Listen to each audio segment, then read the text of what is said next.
Hey everyone, welcome back with me, Sumit here. And as we discussed in our last lecture, today we'll cover the next five attacks. Let me start the PPTs. Okay, perfect. So, here, as you know, we have covered our five attacks: broken access control, cryptographic failure, injections, insecure design, and security misconfigurations. These five are already discussed, right? So in this session, we'll discuss about our next five attacks: vulnerable outdated component, identification authentication, software and data integrity, security logging, and server-side request forgery. Okay, so let's start it now.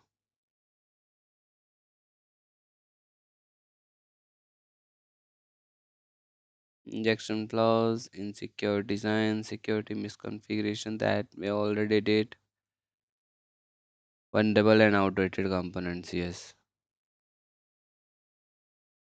So in vulnerability and outdated components,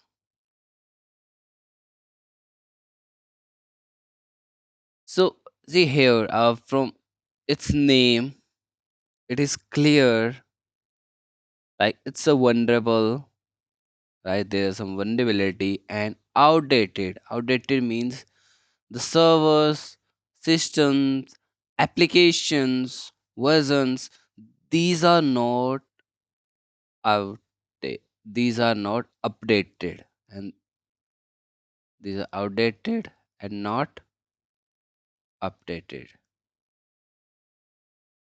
Okay, not patched properly.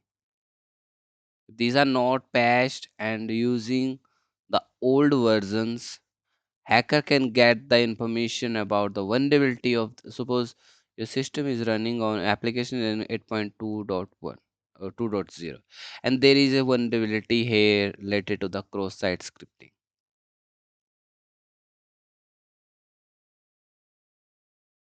and it's this vulnerability is visible on the CWE. Hacker through the footprinting, hacker will get to know that you are running an application that version is this. Once hacker will fetch the will check the CWE site for that application with this version, they will get to know that okay, there are some vulnerabilities over there for this application, and then through this vulnerability hacker will try to fetch the information, right? Perfect.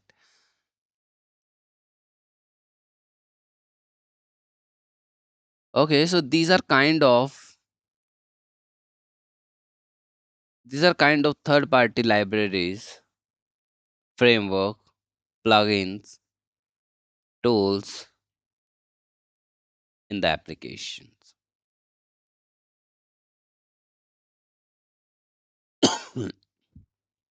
Sorry. And have known vulnerabilities, like as I discussed, public CVEs, okay, are no longer maintained and updated. Okay, we have already discussed this. Are used without proper version control and patching. Perfect. Okay, so let's see what are the scenarios here, or examples and preventions. Oops. Yeah. For examples, log4 shell. This is the name of CVE. Okay. Common vulnerability exposures. This is the CVE number. It has Apache Log4j logging libraries, allowed remote control execution by a single string, millions of apps affected, even security tools. jQuery 1.x. If you are running this version, then vulnerability to XX and prototype pollutions still used in legacy apps and themes. WordPress plugin and exploits. Outdated plugins allow file upload, SQLi, admin takeovers. Attacker use WP scan to automate discovery. Apache struts RCE.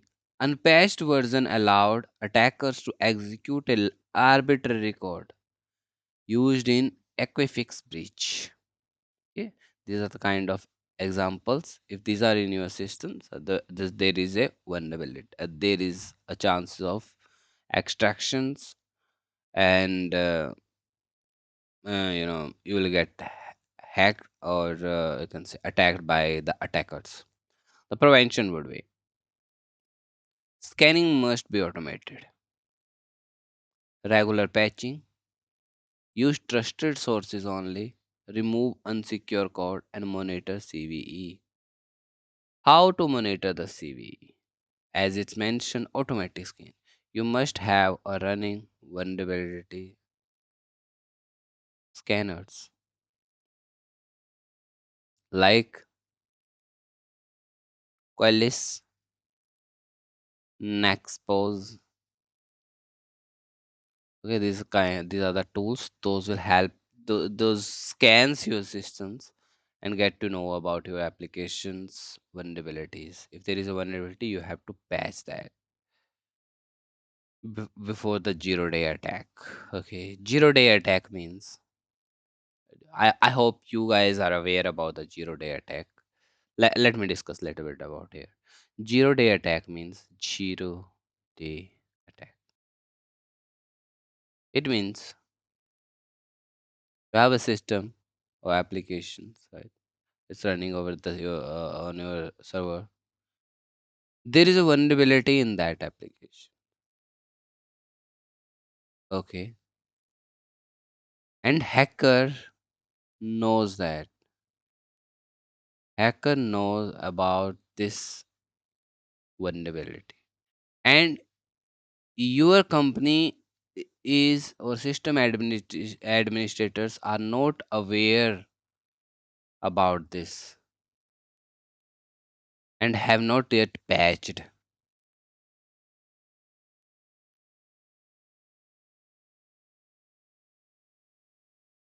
Okay, so if attacker attacks that, and even this vulnerability is publicly available on the CWE, CVE, you can say, right?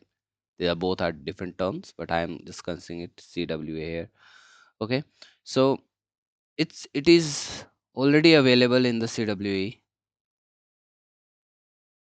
and known for the attackers. They knew about it, and your company has not patched that yet or not aware. So it means if attacker attacks on that attack would be known as 0 day attack.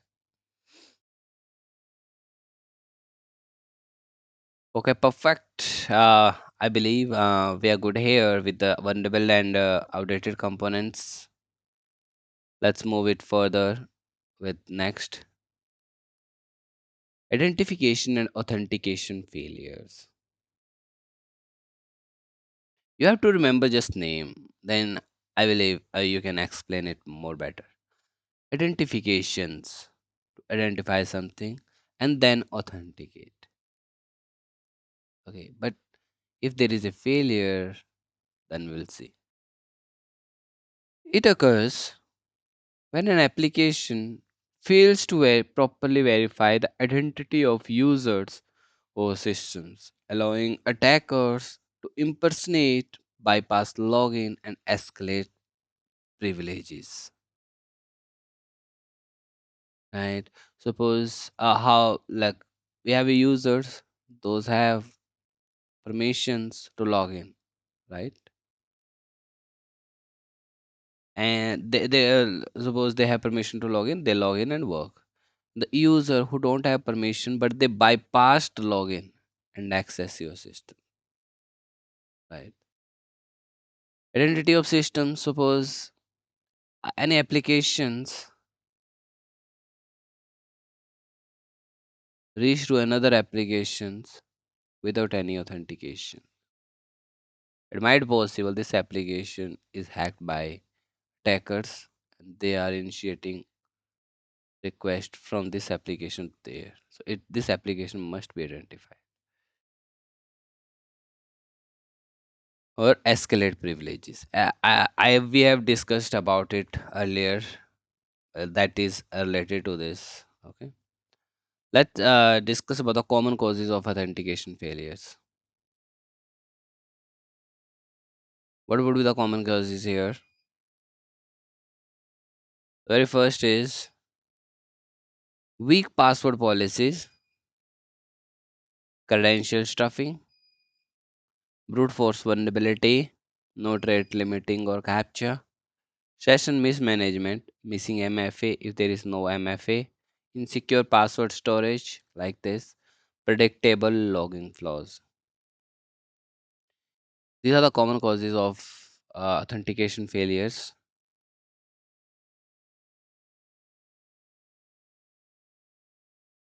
Let's talk about the preventions. Implement MFA, implement and enforce strong password. Do not use the default credentials. Hardened old authentication mechanism against account enumeration. And limit increased delayed failed login attempts. Log all the failures and alert of detections. Use a server-side secure built-in session managers.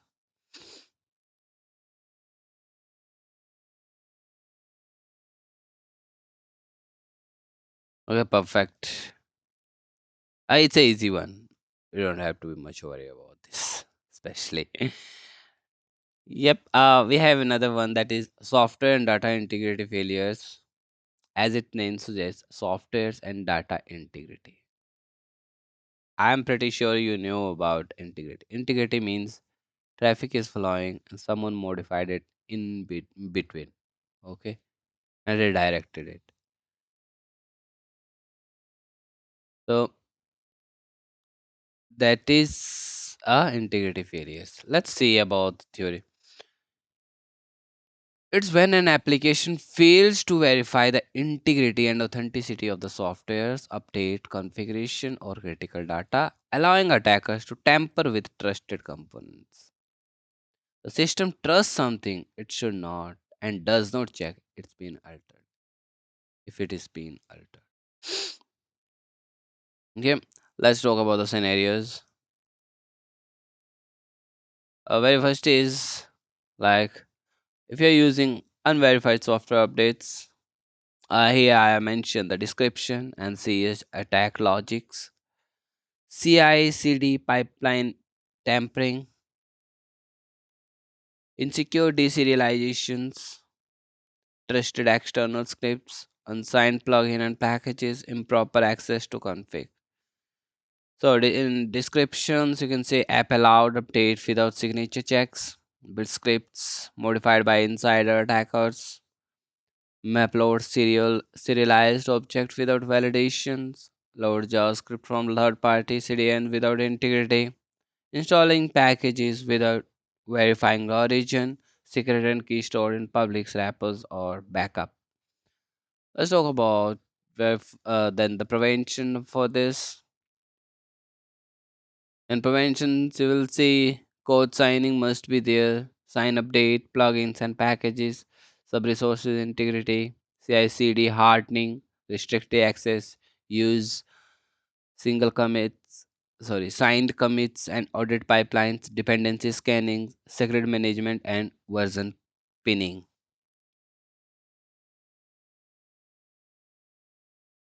These all are the preventions for the software and data integrity. Then we have another one, security logging and monitoring failures. It's also very simple to understand. We must have to be logging enabled and it must be monitoring. If we are not monitoring it, it's a failure, right? This is a invite or invitation for attackers. It occurs when the application systems fail to record security relevant events, does not alert defenders in time, allows breaches to go unnoticed. Imagine a bank with no CCTV, no alarm, no guard watching the footage. Like watching the footage with no CCTV, no alarms, no guards, you would not know you have been robbed until it's too late. When you go to the bank, then you will see, oh my god, where is our ATM? So that's a kind of case. If you are not using any security logging and monitoring failure, you'll not get notified, right? So it must be there. Common failures and prevention. Let's talk about these. Interesting. So I have covered here what would the common type of failures, then description and the siege attack scenario, how it get attacked, okay, and then preventions. Let's talk about this. Common failures: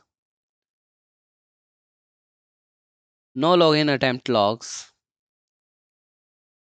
like no failed successful login, no alert for anonymous suspicious behavior does not get triggers alert, log storage insecurely, no API monitoring, no file integrity checks, no centralized logging. Come on, man. In today's world, that's very, very important. Preventions are enable detailed logging, of course. Centralized logging. Yes, we have to use SIM tool like Splunk, ELK, Greylog. Set alerts, triggers if there is any attack. Protection logs, encrypt, restrict access, prevent tampering, monitor APIs, track usage, rate limit, track and abuse, regular audits, review logs for suspicious patterns, and if there is an incident, you will must get an email. So once you log in and you will get notification, or your support team get notified, and they have to start working that right now without waiting for anyone. Perfect. So this is about the security logging and monitoring failure. And the 10th one is server-side request forgery. So in this attack, internal servers usually employ firewalls to prevent unwanted traffic inflows to the network, right?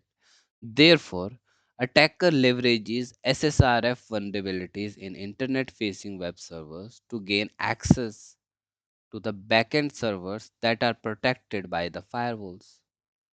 Backend server believes that the request is made by the web servers because these servers are on the same network and it responds to the request. Great. So suppose we have a server here. It's a internal server and it's a firewall.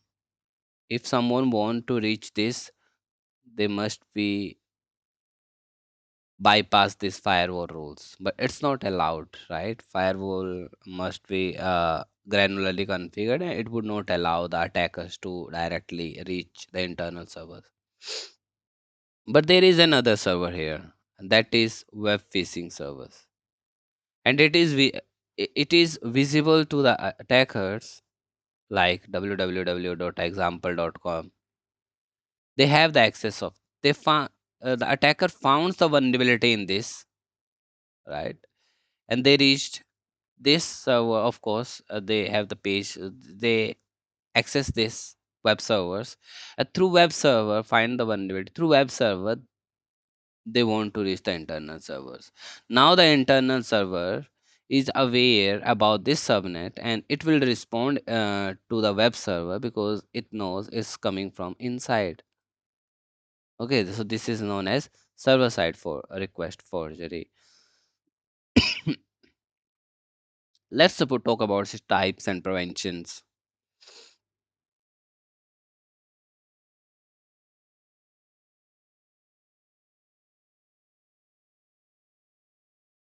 Types are like injecting a injecting an SSRF payloads, gaining access to internal resources, gaining access to internal pages, using a URL scheme to access internal files, using a URL scheme to access internal services, cross-site port attack. These are the types of server-side request forgery. Preventions would be whitelist URLs or domain, only allow trusted destinations. Block internal IP ranges. Block your internal IP ranges as well. And if there is a web server, I would recommend to put that server in the DMG and apply a specific policies on the firewall from DMG to inside. Use DNS resolution filters, validate resolved IPs before making requests, disable unused protocols like file, gophers, etc. Log and monitor, detect unusual outbound traffics. So one thing that you have noticed, all of the attacks are very familiar with your job role if you are working. If you're not working, so of course these are new for you. And I have explained with the more examples, preventions, types, scenarios, and then theoretical part. I hope this will help you to understand at least understanding of this. I will prepare the videos with the practical for all the attacks, and you may get those videos soon on the YouTube. Stay with me and keep watching the videos. You will get knowledge about the things. If you think I'm a bit slow, then you can just speed up the YouTube player speed up to 2x. If you think I'm too fast, you can slow it up to 0.25. Okay, thank you so much for watching me, and great. See you in next lecture. Bye.